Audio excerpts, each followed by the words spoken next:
네, 오늘 짱 랭킹5 시작해 보도록 하겠습니다. 오늘은 어떤 키워드에 집중해야 될까요? 두 분과 함께 전략 아이디어 가득 얻어보도록 할게요. 이지스탁 이지은 대표, AJ 인베스트먼트 이재규 주식전략본부장 두 분 모셨습니다. 어서 오세요. 안녕하세요. 자, 관세라는 키워드의 영향력은 여전한 5호입니다. 그런데 실적이란 키워드도 놓칠 수가 없죠. 오늘 그 둘 사이 키워드에서 어딜 봐야 되는지에 대한 고민도 함께 해보도록 하겠습니다. 1위부터 5위 순위 준비했고요. 1위부터 열어보도록 하겠습니다. 관세로 먼저 꼽아봤습니다. 관세 이야기가 개장 전부터 나왔고 그리고 영향력 강합니다. 미국과 일본의 무역 협상이 타결되고 그리고 국내 주식시장에 영향력을 보이고 있는 건데요. 그래서 궁금합니다. 이재은 대표님께 먼저 좀 질문을 드릴게요. 일본 증시가 무역 협상 타결되었다. 15%로 나왔죠. 그러면서 환호를 하고 있어요. 자동차가 그 중심에 있고요. 우리는 아직 협상 진행 중이긴 한데요. 자동차가 워낙 강해서 질문을 드립니다. 지금부터 촉포를 터뜨리는 게 맞나요? 아니면 오늘 빨간불을 다른 시선으로 봐야 되는 건지 자동차 중심으로 일본의 관세 이슈 소화력 먼저 질문드리고 싶습니다. 네, 일단 긍정적으로 시장에서는 그 전부터 이제 관세 관련돼서 일본 쪽에서 어떤 소식이 나오느냐에 따라서 우리가 좀 앞으로 방향성을 예측할 수 있다라는 이야기들이 지속적으로 나왔었는데 이번에 일본 쪽이 좀 우호적으로 관세에 대한 마무리가 되면서 시장에서는 기대 심리가 상당히 좀 커진 상황으로 보입니다. 오늘 거래량도 실리면서 어느 정도 그동안 상승에 대해서 저항대로 작용했던 가격 라인까지 좀 돌파해주는 흐름들이 나와주고 있는데 다만 일각에서는 이야기 나오는 부분들이 많이 있는 게 지금 일본 정부 같은 경우에는 수입차의 무덤이다라고 불릴 정도로 해외 기업들이 일본에 들어가서 자동차 판매를 하는 데 있어서 좀 어려움을 많이 겪었었어요.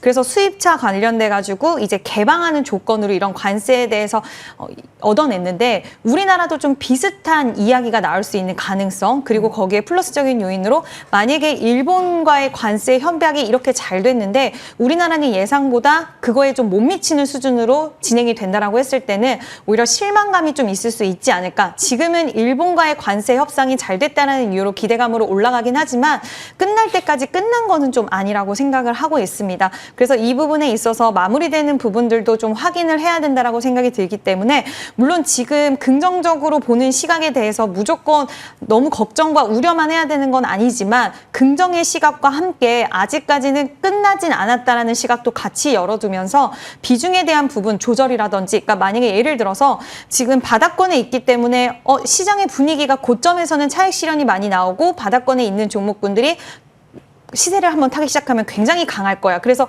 비중에 대해서 한 번에 확 실어버리는 경우들도 있으실 수 있어요. 근데 그거는 아직까지는 이미 상방에 대한 룸은 많이 남아있기 때문에 급하게 할 필요는 없다라고 생각을 하고 있고 우리나라는 또 다른 쪽으로 나올 수도 있기 때문에 그렇죠. 무조건적으로 긍정적인 시각만 열어두기에는 좀 무리가 있지 않을까라고 생각을 하고 있고요.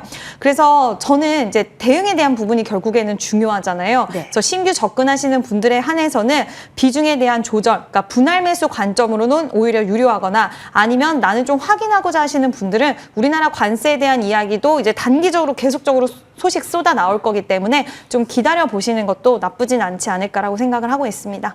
조심스럽게 일단은 봐야 되는 자리라고 이야기를 해주셨습니다. 이재규 본부장님도 조심해야 된다라고 보시는지 금요일 날 이슈를 찾아보니까 미국서 통상 협의가 예정이 되어 있다고는 하더라고요. 서서히 그래도 뭔가 윤곽이 드러나니까 지금부터 비중을 실어야 되지 않을까라는 고민도 동시에 많이 하실 것 같아서 오늘 종가상으로 의미 있는 위치가 나온다면 다른 시선도 가능하다라고 보시는지 자동차의 랠리에 대한 본부장님의 시선도 듣고 싶습니다. 네, 일단 뭐 자동차 같은 경우는 그동안 우리 시장이 좋았을 때 많이 못 올라왔죠. 조정을 많이 받았기 때문에 어떻게 보면 소외 섹터의 선순환 과정에 좀 놓여 있지 않나라고 생각을 하고 있습니다. 근데 우리가 잘 살펴보면 지금 현대차가 연간 이익 기준으로 10조가 넘게 나오거든요. 네. 근데 지금 시가총액이 50조 정도밖에 안 돼요. 그렇다라고 한다면 사실 저평가되어 있다라고 볼 필요가 있는 거죠. 그래서 우리가 PBR 기준으로도 굉장히 저평가고 만들어내고 있는 영업이익 기준으로도 저평가인 부분이 있기 때문에 저는 우상향이 좀 더 이어질 가능성은 높다라고 보고 있습니다. 근데 아까 방금 화면에 보니까 이 현대차 목표 주가가 23만 원이라고 나왔더라고요. 레포트가 나왔나 봐요. 맞아요. 근데 현재 주가가 22만 2,500원입니다. 그래서 어떻게 보면 레포트의 목표 주가와는 괴리가 굉장히 많이 줄어들어 있는 상황인데 저는 중장기적으로 본다라고 하면 자동차 판매가 잘 되는지 여부를 계속해서 체크할 필요가 있다라고 보고 있어요. 사실 올해 들어오면서 2025년도 인베스터 데이에서 현대차와 기아차의 관계자들이 2025년도는 어느 정도 지켜야 되는 한 해다라는 식으로 뉘앙스를 많이 풍겼었거든요. 그런 관점에서 본다라면 뭐 폭발적인 상승이라든지 시장에서 주도 섹터로 위치한다라기보다는 여기서부터 그래도 안정적인 우상향은 만들어 가겠지만 탄력적인 모습 같은 경우는 제한적일 가능성이 전 높다라고 생각을 하고 있습니다. 그래서 오늘 전반적으로 이제 종목군들이 올라왔는데 굉장히 오랫동안 못 갔던 섹터이기 때문에 저는 조금 더 힘이 세지 않나라고 생각이 되고요. 지금 이제 장후반부로 가면서 선물 쪽에 대한 외국인들의 순매수가 들어오면서 코스피 같은 경우도 지금 SK하이닉스라든지 삼성전자 같은 경우도 거의 다 올라오고 있거든요. 그러니까 시장 자체가 좋다 보니까 좀 더 힘을 많이 받고 있는 것 같습니다. 다만 저는 공격적인 스탠스보다는 좀 긴 호흡으로 보시는 분들 입장에서는 자동차가 매력적이지 않나라는 의견 드리겠습니다. 그럼 언제 본부장이 어떤 재료가 나오면 공격적으로 볼 수 있을까요? 사실 이런 분위기라면 밤사이에 여러 가지 증권사 리포트도 상향 조정이 될 수 있는 가능성도 열려 있다 보니까 공격적으로 할 수 있는 재료가 뭘지 문득 궁금하네요. 공격적인 재료는 뭐 실적이 잘 나와야겠죠. 현대차, 기아는 항상 호실적에도 항상 미끄러지는 성향이 있었던지라 이번에도 비슷한 시나리오가 되지 않을까 우려하시는 분도 계실 것 같은데. 그렇죠. 그래도 뭐 우리가 어쨌든 관세에 대한 타격이 있음에도 불구하고 판매가 잘 된다라는 것은 현대기아가 전 세계에서 잘 나가고 있다, 판매가 잘 되고 있다라는 그런 상품성에 대한 방증이 아닐까라고 생각을 하거든요. 그래서 저는 그 부분이 가장 중요하다라고 말씀드리고 싶고, 일단 현대기아 같은 경우는 다른 나라 기업들에 비해서 전동화 쪽에 대해서 발빠르게 움직인 부분들이 있습니다. 그래서 북미 같은 경우도 테슬라 다음으로 전기차 쪽에 대한 판매를 많이 가져가고 있기 때문에 구조적으로는 저는 굉장히 매력적이라고 생각을 하고 있어요. 게다가 이제 우리나라 현대기아 같은 경우는 미국 내에도 이제 공장 투자를 많이 했잖아요. 그래서 거기서 이제 공장이 돌아간다라고 한다면 관세에 대한 리스크 같은 경우도 다른 나라 기업들보다는 매력적이라고 보고 있습니다. 하지만 계속 말씀드리지만 지금 미국 내에 소비가 잘 되고 소비자들의 그런 구매 여력이 많이 높아져야지만 저는 판매가 잘 된다라고 생각을 하고 있거든요. 가치적인 측면에선 저는 자동차는 굉장히 좋게 보고 있어요. 사실 제가 우리 아침 방송에서도 자동차 쪽을 좀 보셔야 됩니다라는 말씀 드렸거든요. 근데 그 보셔야 된다라는 말씀 드린 게 엄청나게 강하게 올라갈 것 같아서 말씀드린 게 아니라 많이 올라왔었던 종목군들이 조정을 좀 받는 과정에서 최근에 뭐 철강이라든지 그동안 시장에서 부각이 되지 않았었던 종목군들이 올라오고 있죠. 그래서 단기적으로 기존의 주도 섹터들이 다시 한번 자리를 잡아갈지, 그리고 현대차라든지 철강 같은 그동안 소외됐었던 쪽으로 자금이 들어올지 추이를 좀 따져봐야 되는데, 우리가 오늘 이제 올라왔기 때문에 자동차가 쭉쭉쭉 달려갈 겁니다라고 말씀드리긴 좀 어려울 것 같고, 기간을 본다라고 한다면, 기간을 좀 잡고 본다라고 한다면 현대차가 그래도 전 우상향은 좀 더 이어갈 가능성이 높겠다라는 의견 드리겠습니다. 알겠습니다. 자동차는 워낙 기다리시는 분들이 많아서 추가적으로 좀 질문 드려봤습니다. LNG 키워드도 짚고 넘어갈게요. 이지은 대표님과 이 부분은 이야기를 해볼까요? 협상 과정에서 키가 될 수 있다라는 이야기로 테마성으로 강관 LNG 키워드가 움직이긴 했는데요. 일본이 알래스카 LNG 사업에 참여한다라는 헤드라인이 나오면서 분위기가 많이 달라지게 된 건지 이게 궁금합니다. 실질적으로 카드가 현실화될 가능성도 지금은 염두에 둬야 될까요? 네, 일단은 좀 염두를 해두는 것도 괜찮지 않을까라고 생각을 하고 있고요. 아마 일본이 이렇게 공동투자에 대한 계획이 나온다면 우리나라에게도 요구를 할 수 있지 않을까라는 네. 부분이 있고, 또 여기에 대해서 우리나라 기업들 중에서 참여할 수 있는 가능성이 높아지는 기업들, 관광 기업들이 오늘 좀 시세가 나오는 것 같아요. 그리고 북미 쪽에 이미 생산시설을 보유하고 있는 기업들, 뭐 휴스틸, 그리고 준비하고 있는 넥스틸, 세아제강 이런 기업들도 오늘 좀 시세가 대부분 좋게 이어지고 있는데, 결국 LNG 프로젝트 관련 관련돼서 그동안 우리나라 입장에서는 수익성적인 문제 때문에 좀 안 할 가능성이 높다는 식으로 정부 측에서 이야기를 했지만 일본과의 이런 협력 소식이 나오면서 우리나라도 참여할 수 있는 가능성, 그러면 우리나라 관광기업들은 또 참여 가능성이 높아지면서 워낙 큰 프로젝트이다 보니까 그에 따른 기대 심리가 좀 작용이 되고 있지 않나라고 보고 있고, 아마 단기적으로는 지금 관세 협상 일정까지는 계속 좀 시간이 남아 있잖아요. 며칠 남아 있기 때문에 이때까지는 순환매 관점으로 이 안에서 테마 순환매가 좀 지속적으로 이어지지 않을까라고 보고 있습니다. 테마 순환매 관점으로 정리를 해주셨습니다. 관세 이야기 해봤고요. 다음으로는 IT 이야기를 해볼 겁니다. 반도체에 대한 이야기도 해보고 그동안 잘 갔던 섹터에 대해서도 골고루 좀 보도록 할 텐데요. 일단 IT, 그 안에서 반도체, 토톱의 이야기 먼저 해보도록 하겠습니다. 현재는 두 종목 모두 거의 보합권에서 조용하게 움직임 나오고 있습니다. 이번 주에 이렇다 할 뉴스, 이렇다 할 방향성은 제시가 안 된 상황인데요. 이재규 본부장이 결국은 내일이 바로미터가 될까요? SK 하이닉스의 실적이 나오면 보다 반도체에 대한 방향성이 나올지, 그렇다면 이 오후에 뭔가 해야 되지 않을까 하는 게 포트 수익률 측면에서 좋을까 고민되실 것 같아요. 어떤 의견 주실까요? 일단 SK 하이닉스가 단기적으로 전 낙폭이 꽤 나왔다라고 네. 보고 있기 때문에 매수도 가능할 것 같아요. 오늘 오후에요? 그렇죠. 근데 분할 매수를 하셔야 될 것 같은 게, 우리가 어쨌든 지난주에 장대 음봉이 나왔습니다. 그리고 지금 사실 예상이 되고 있는 영업이익이 지금 화면에 보시면 8조 9천억 이렇게 나와 있는데, 9조 수준이라고 한다면 매 분기마다 9조 정도의 수익이 나온다라고 했을 때 연간 기준으로 30조가 넘어가거든요. 근데 지금 SK하이닉스의 시가총액이 200조가 안 돼요. 그렇다라고 한다면 어떻게 보면 SK하이닉스 같은 경우는 고평가라고 볼 수가 없는 부분입니다. 그래서 얼마 전에 골드만삭스가 목표 주가에 대한 하향 레포트가 나오면서 HBM 쪽에 대한 수익성이 악화될 수 있다라는 이야기가 나왔는데, 실질적으로 HBM4 같은 경우는 수익성이 악화가 된다라고 하더라도 3에 비해서 굉장히 비싼 걸로 제가 알고 있어요. 그렇다라고 한다면 굳이 우리가 수익성이 훼손될 가능성이 높은 쪽에 대해서 너무 많이 고민할 필요는 없지 않을까라고 생각을 하기 때문에 전 어느 정도는 매수 스탠스로 좀 보시는 것도 나쁘지 않다라고 보고 있습니다.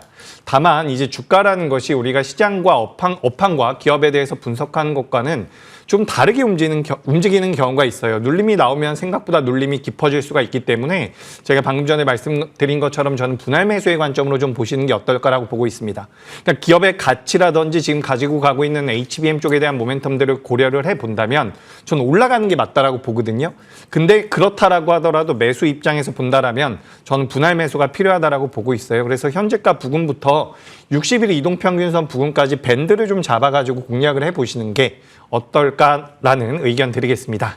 알겠습니다. 매수의 기회가 될 수 있다라는 이야기 해주셨어요. 이재현 대표님, 대표님께서도 지금 반도체가 숨고르는 구간에 오늘 오후부터 매수 기회로 볼 수 있다라고 보시는지 궁금해요. 좀 작은 종목 보시는 분들도 반도체 향방에 따라서 전략 고민을 하시기 때문에 이것도 짧게 여쭤보고 부품도 같이 질문 드릴게요. 먼저 반도체의 경우에는 여전히 매수 기회라고 동일하실까요?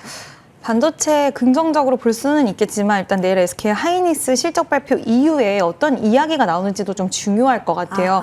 이제 지금까지 이야기 나오는 부분도 약간의 부정적인 의견이 나오는 쪽을 살펴보면 결국에는 가격에 대한 하락 여부들이 이야기가 나오기 때문에 어떤 이야기가 추가적으로 실적 발표 이후에 나올지를 봐야 되고, 만약에 공략하고 싶다라고 하신다면 저는 대장주 위주, 그러니까 SK 하이닉스 아니면 이수페타시스 이런 쪽의 종목군들은 지금은 저도 분할 매수 관점으로 유효하긴 하지만 소부장 기업들 중에서 추세가 아예 꺾여 있거나 그리고 지금까지의 반도체가 약간 시세가 좋았을 때 같이 동조화된 흐름이 나오지 못한 종목들은 여전히 주가가 좀 어려울 수 있다. 그래서 지금 반도체 안에서도 좀 선택적인 부분들로 매수를 하셔야 된다라고 생각을 하고 있습니다. 그럼 여전히 대표님 키워드는 HBM으로 잡으시는 걸까요? 사실 오픈 AI 말 악재가 밤사이에 있었기 때문에 물론 장 마감 이후에 이 노이즈를 잠재우는 코멘트가 또 한 번 나오긴 해서 오늘 부각은 안 됐지만 계속 데이터 센터에 대한 분위기 그리고 오픈 AI의 향방에 대해서도 주목해야 된다라는 메시지를 주시는 걸까요? 그것도 중요하겠지만 오늘 또 XAI를 위해서 일론 머스크가 120억 달러 규모의 엔비디아 칩 구매하겠다라고 이야기를 또 했어요. 네. 이런 것들을 봤을 때는 결국엔 최신 칩에 대한 부분 그리고 빅테크 기업들의 투자에 대한 부분들은 여전히 유효하다라고 보고 있어서 앞서서 말씀하신 것처럼 HBM 쪽으로 지금은 보는 게 가장 좀 탑픽이 아닐까라고 생각을 하고 있습니다. 알겠습니다. HBM 쪽으로 두 분 이야기를 많이 해주셨어요. 짧게만 요거 부품주 의견을 듣고 가고자 합니다. 이재규 본부장이 워낙 이야기가 많이 나왔다가 숨고를 땐 여기도 궁금해서 짧게만 코멘트 듣고 넘어가려고 합니다. 가격 경쟁력에서 밀릴 수도 있다라는 기사가 오늘 좀 많이 나와서 쉬어가는 걸까요? 아니면 반도체에 대한 이벤트의 집중도가 높아지고 있는 초입이라 그런 걸까요? 부품주 가다가 브레이크일 경우에는 지금 어떻게 해야 될까요? 네, 일단 저는 오늘 아랫꼬리가 전반적으로 좀 달려주고 있는 것 같습니다. 그래서 전 트레이딩 관점으로는 좀 더 보실 수도 있다라고 보고 있거든요. 그래서 우리가 어쨌든 이 폴더블 쪽 같은 경우는 전 세계에서 우리나라가 가장 선구자적인 위치에서 시작을 했다라고 보고 있거든요. 그래서 뭐 파이넴텍이라든지 관련되어 있는 기업들의 주가 흐름이 굉장히 좋았고, 추후에 이제 애플 쪽에서 만들게 된다면 중화권 기업들까지도 이제 벤더로 포함이 될 가능성이 있다라고 이야기가 되는데, 미국에서 만약에 중국을 규제해 준다라고 한다면 관련되어 있는 우리나라 기업들 같은 경우는 그래도 애플 쪽에 대한 수혜까지 받을 수 있지 않을까라고 생각이 돼서 전 트레이딩 관점으로는 조금 더 보시는 게 어떨까라는 의견 드리겠습니다. 갤럭시만 한정해서가 아니라 애플까지 시야를 좀 넓혀서 이야기 좀 해주셨습니다. 전력 설비랑 태양광 에너지 이야기를 다음으로 좀 해볼까 합니다. 3위 키워드로 넘어가도록 할게요. 에너지 고속도로 그러면서 변압기 국산화에 힘쓴다라는 보도도 계속 나오고 있는 상황이고요. 전력기기 먼저 이야기를 해볼게요. 이지은 대표님, 사실 어제 우리 이 시간에 HT 현대일렉트릭 실적이 나와서 급락이 나왔고 사실은 어닝 미스였기 때문에 그 부분에 좀 포커스를 맞춰서 이야기를 풀어갔었거든요. 그런데 증권사 의견이 많이 다르게 나옵니다. 좋은 주식과 그 위치에 대해서 많은 고민이 되실 것 같아요. 이슈 계속 나오고 있거든요. 그리고 어닝 미스에도 증권사의 의견은 계속 긍정적입니다. 전력기기 어떤 시선으로 대표님 봐야 될까요?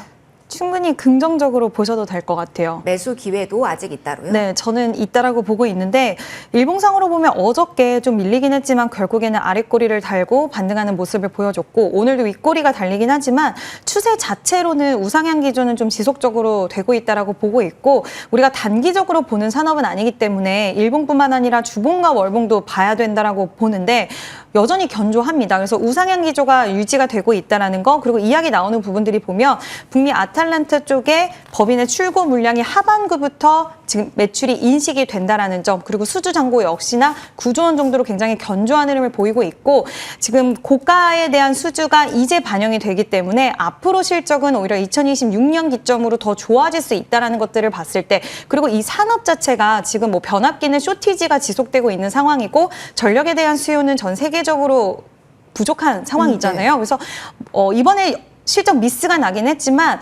산업적인 업황적인 부분들이 변화가 없다라는 거, 그런 부분들을 봤을 때는 오히려 기회적인 요소로 삼아볼 수 있지 않을까라고 생각을 하고 있고요.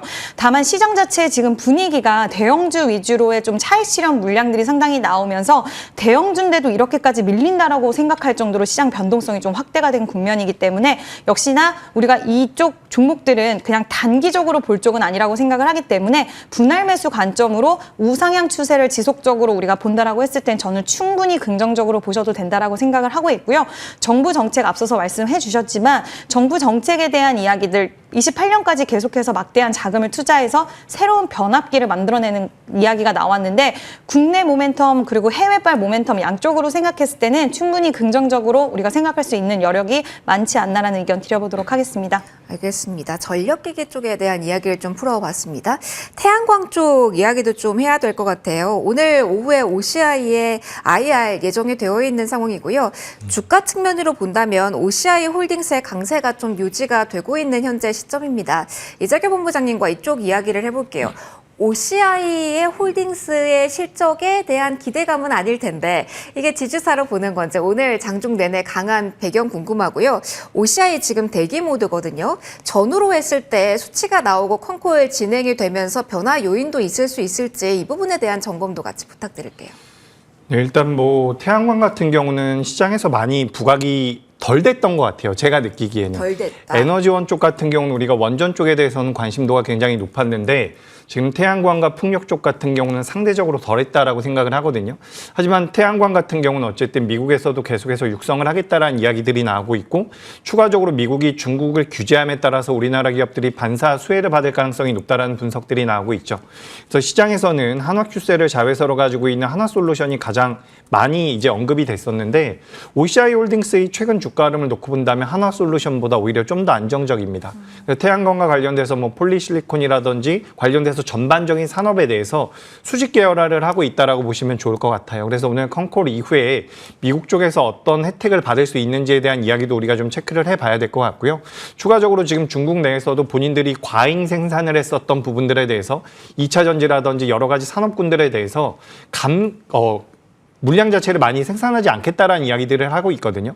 과잉 생산에 대한 인정을 하고 있다라는 거죠. 그래서 그런 부분들이 2차 전지뿐만 아니라 태양광 쪽에도 우리나라 기업들에게는 모멘텀으로 작용이 될 가능성이 높다라는 말씀을 드리고 싶고요.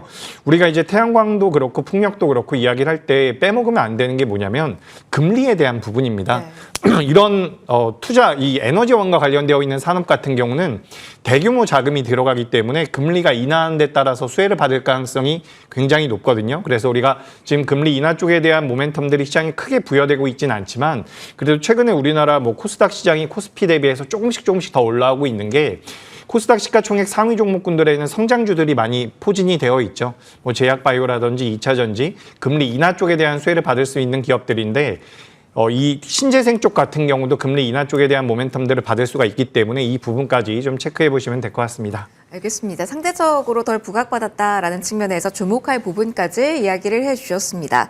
실적에 대한 이야기도 좀 해야 될 것 같고요. 종목별로 튀는 종목이 많아서 제약바이오 네 번째 키워드로 이동해서 추가적으로 이야기 풀어가 보도록 하겠습니다. 셀트리온 그리고 삼성바이오로직스 이렇게 실적에 관해서는 이번 분기 기대치가 상당히 높습니다. 삼성바이오로직스의 실적 지금 대기 모드인데요.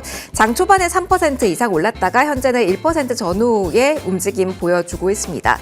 궁금합니다. 이지은 대표님. 사실 셀트리온의 실적은 좋았습니다만 그의 화답을 주가가 이번 분기 했나 하면 약간 대답이 망설여집니다. 사실 요즘은 폭발력이 워낙 세서 이쪽 기대하시는 분들도 많으실 것 같아서요. 삼성바이오로직스는 다를까요? 1조 3천억 원대를 진입을 하게 된다면 분위기가 달라질지 중국을 미국이 견제하는 움직임까지 나타나고 있는 구간이라 삼바의 움직임 궁금합니다. 실적의 포인트 그리고 매력도가 부각될지 궁금합니다. 일단 셀트리온을 먼저 말씀드리면 항상 실적 대비해서 참 주가가 잘 못 움직이는 많이 답답하실 것 같아요. 대표적인 답답한 종목인데 삼성바이오로직스는 실적이 잘 나왔을 때 주가가 화답을 해주는 경우들이 많이 있었던 것 같아요. 그래서 이번에도 2분기 실적은 좀 외형 성장에 성공을 한 부분이 있을 것이다라는 이야기가 나오고 있고 5공장이 이제 가동이 되다 보면 신규로 가동이 되는 부분에 있어서 인건비라든지 좀 고정비에 대한 부담이 있지만 지금 1.3에서 공장들 100% 가동되고 4공장도 가동률을 높이면서 이 부분을 상쇄시켰다라는 이야기가 나오고 있습니다.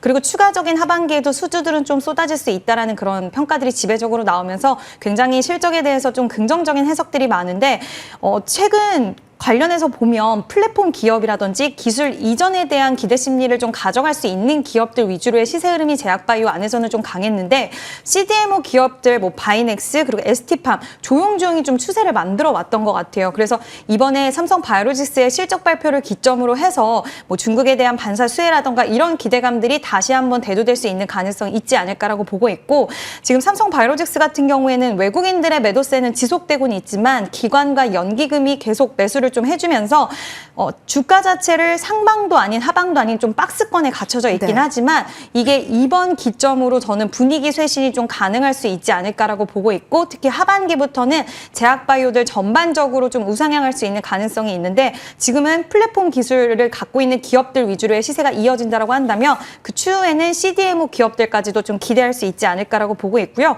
지금 워낙 좀 답답한 흐름 이어지고 있는 것 같아요. 그래서 기술적으로 108만 원 정도만 돌파를 해준다라고 했을 때는 아마 좀 상방에 대해서 좀 더 열리지 않을까라고 보고 있고, 소형주 같은 경우에 ST팜도 지금 조용조용히 계속 올라와 줬거든요. 그래서 같이 좀 관심 있게 ST팜, 바이넥스도 보셔도 좋지 않을까라는 의견 드려보도록 하겠습니다. 제약바이오의 시대가 조금은 오고 있다라는 긍정적인 이야기가 좀 해주셨습니다.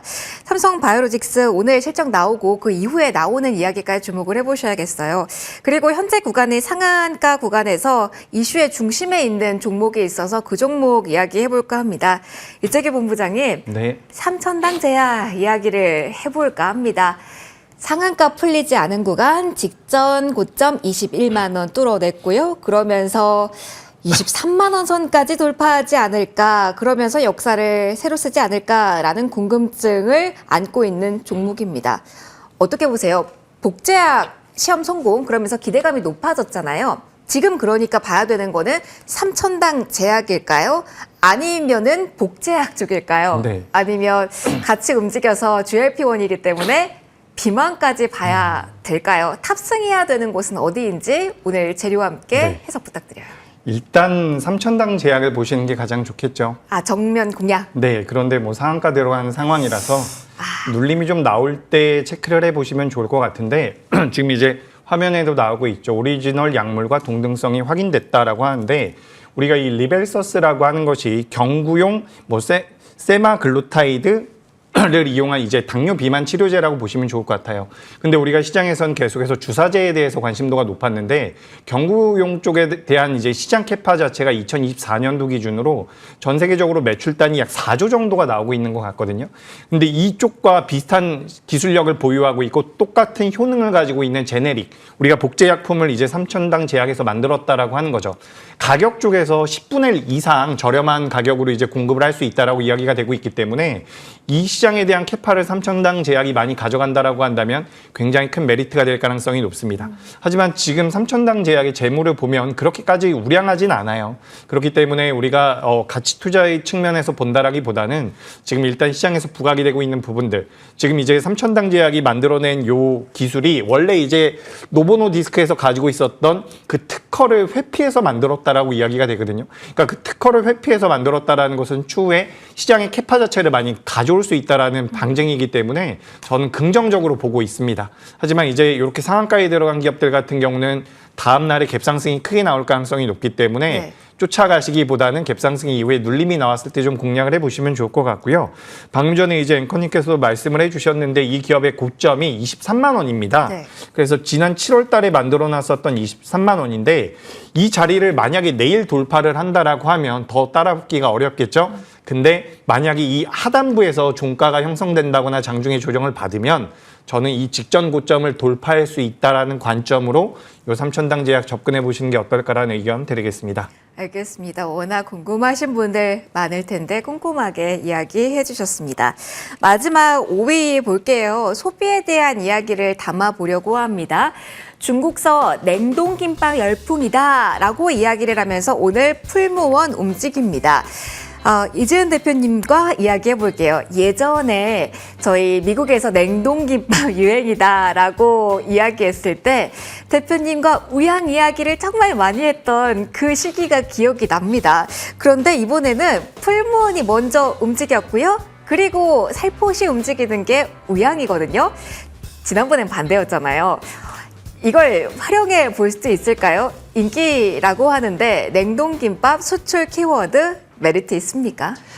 저는 메리트 있는 것 같아요. 있어요. 네, 일단 풀무원 같은 경우에 지금 중국 메리트가 좀 붙었는데 네. 지금 불닭볶음면도 사실 우리가 북미 시장이라든지 뭐 유럽 세계적으로 강타하는 흐름에 대해서 굉장히 기대를 했지만 불닭볶음면의 중국 매출이 굉장히 좀 큰 상황 속에서 지금 냉동김밥도 제2의 불닭볶음면이 될 수 있다라는 그런 이야기가 나옵니다. 물론 이거는 약간 자극적인 멘트이기도 하지만 네. 중국에는 인구도 워낙 많고 한번 입소문을 타기 시작을 하면 또 이 판매되는 그 캐파 자체가 워낙 뛰어나기 때문에 중국 시장에 대한 모멘텀이 생겼다라는 것, 그것은 굉장히 기대할 수 있는 요소라고 생각을 하고 있고요.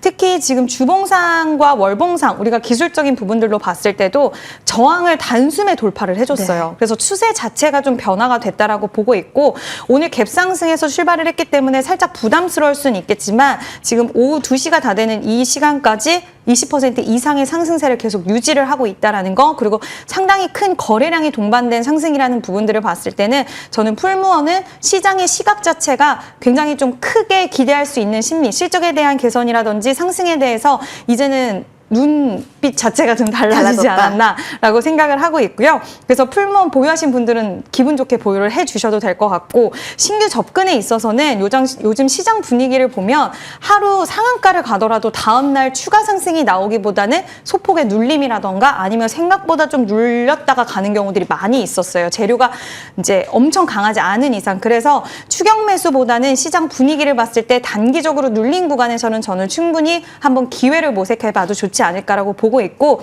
우양 같은 경우에는 후발주의 성격으로 같이 따라가고 있는데 미국 시장을 사실 우양은 더 겨냥을 하는 부분이고 핫도그라든지 이쪽으로 좀 겨냥을 하고 있는데 오늘 거래량이 많이 실렸긴 하지만 윗꼬리가 많이 달리고 변동성이 굉장히 큽니다. 그리고 시가총액이 전일 기준으로 한 500억대 정도밖에 되지 않기 때문에 변동성이 상당히 많이 수반될 수 있다라는 거, 그리고 이제 선발주자가 강해서 후발주의 성격으로 따라가는 느낌이기 때문에 이런 부분들은 좀 유의를 하셔야 되지 않을까라는 의견 드려보도록 하겠습니다. 중국 시장에서 인기가 있다라는 부분에 이재은 대표님께 주목을 해주셨어요. 그러면은 본부장님께도 질문 좀 드려볼게요. 중국이란 키워드의 영향력이 커졌음을 인정해야 될지, 그러면서 소비 중국을 잡고 간다면 앞서 저희가 질문으로 했던 냉동 김밥을 보실지, 아니면 중국 쪽 다른 키워드를 가진 쪽 오늘 엔터 포함해서 많이 쉬어가고 있잖아요. 여기에서 공략 포인트를 잡아볼지, 여기에 대한 조언 얻고 싶습니다.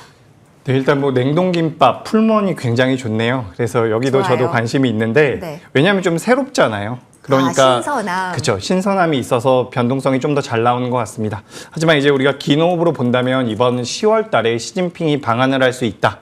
라는 내용이 나오고 있죠. 그래서 한알령 해제가 본격적으로 진행될 수 있다라는 분석들이 나오고 있는데, 우리가 사실 이 한알령 해제만 단편적으로 보실 필요가 없는 게, 지금 현재 우리나라의 정부의 정책 방향성 같은 경우도 중국과 그렇게 대립할 가능성은 높진 않다라고 보고 있거든요.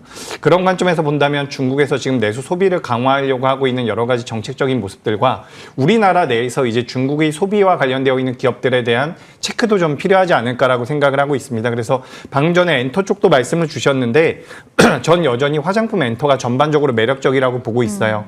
그래서 이거를 이제 우리가 10월 달까지는 좀 볼 필요가 있지 않을까라고 생각을 하고 있고, 이 기업들이 우리가 조선과 방산 기업들과, 그러니까 그동안 우리나라 시장을 이끌어 왔었다가 최근에 좀 조정을 받고 있는 종목군들과 차이점이 뭘까라고 생각을 하면 매출이 좀 빠르게 잡힌다라는 장점이 있습니다. 그렇기 때문에 우리가 뭐 판매가 잘 됐다라는 부분들이 시장에서 좀 부각이 되면 관련 종목군들이 변동성을 많이 키우기도 하죠. 뭐 콘서트에 뭐 관람객이 많이 들어왔다라는 부분들, 그런 부분들을 고려해 본다라고 한다면 저는 엔터 쪽 같은 경우도 굉장히 매력적이란 말씀 드리고 싶고요. 뭐 종목으로 본다라고 하면 전 디어유라든지 최근에 많이 낙폭이 나왔기 때문에 디어유라든지 노머스 같은 기업들, 플랫폼 기업들 좀 체크해 보실 필요가 있고, 화장품 관련주 들은 사실 뭐 코스메카 코리아 같은 경우도 주가의 흐름 자체가 우상향을 이어가고 있다라고 보고 있거든요. 그래서 전 중국향 기업들은 뭐 풀무원이 오늘 굉장히 매력적이지만 뭐 10월 달까지 지금부터 시간이 좀 남아 있기 때문에 전반적으로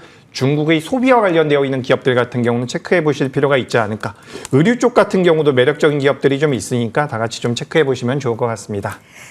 고려할 사항이 많네요. 오늘 키워드 5가지 분석해봤습니다. 두 분과의 시간 여기서 마무리할게요. 이재은 대표님, 이재규 본부장님 두 분과 함께했습니다. 고맙습니다.